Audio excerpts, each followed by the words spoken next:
Hey everyone, this is Austin from the NERF Corporation, and this is a review of the third blaster in the NERF Limited line, the Halo Needler. Now, I was just reviewing the Aliens M41A Pulse Rifle, which was excellent. Definitely a huge step up from the Ambon Phase Pulse Blaster. So hopefully we get to see that same quality with the Halo Needler. Let's get it right open.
Alright, with the Halo Needler, you get the blaster itself, this stand with a very self-explanatory assembly, 10 of these pink elite darts, which are pink because they're meant to represent the needles shot in the game.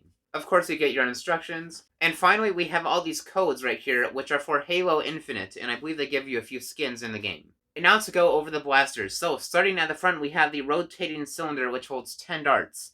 Now, as you can see, it's not exactly very easy to access the rotating cylinder, but to fix that, you can open up this little latch on the side, and this allows you to rotate the cylinder. Now, it must be noted that the other side is not a latch. Do not try to open it or you will break it. The only actual latch is on this side right here. And as you can see, we have all this really cool backlighting kind of around the cylinder. It looks really awesome. At the top, we have all these needles right here, and they are made out of a rubbery material.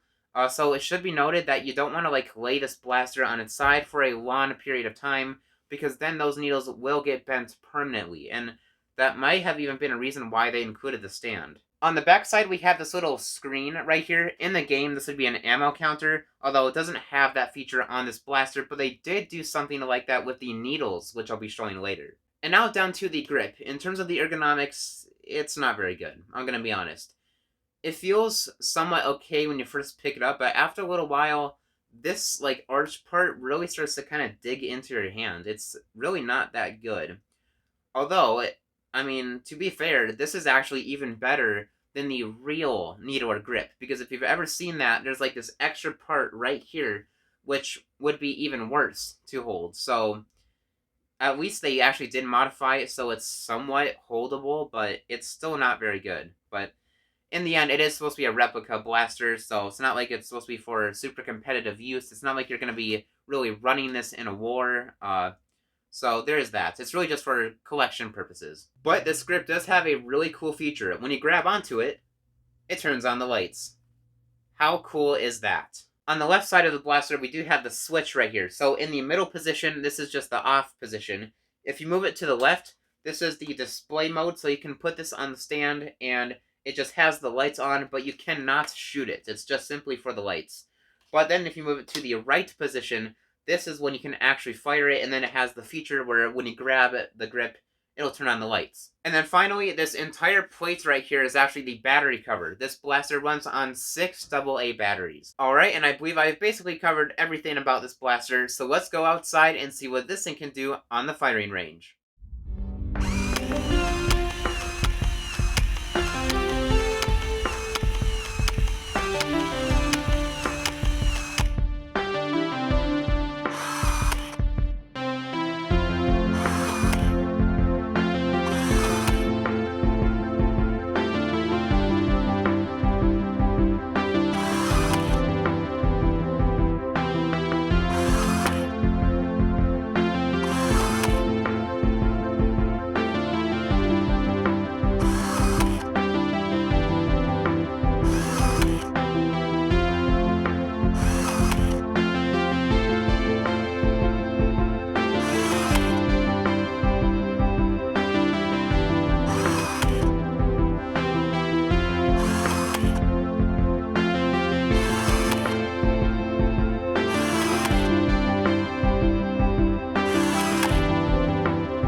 Overall, we have another high-quality blaster from the NERF Limited line. I'm absolutely in love with all the detailing and everything. It's really good.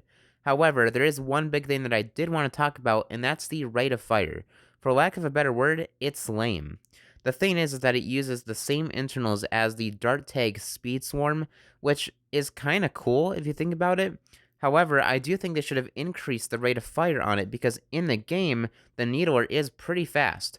But aside from that, and then also the not so ergonomic grip, I think that this is a really solid release and it was definitely worth it. With that being said, I hope you guys enjoyed this video and see you guys later.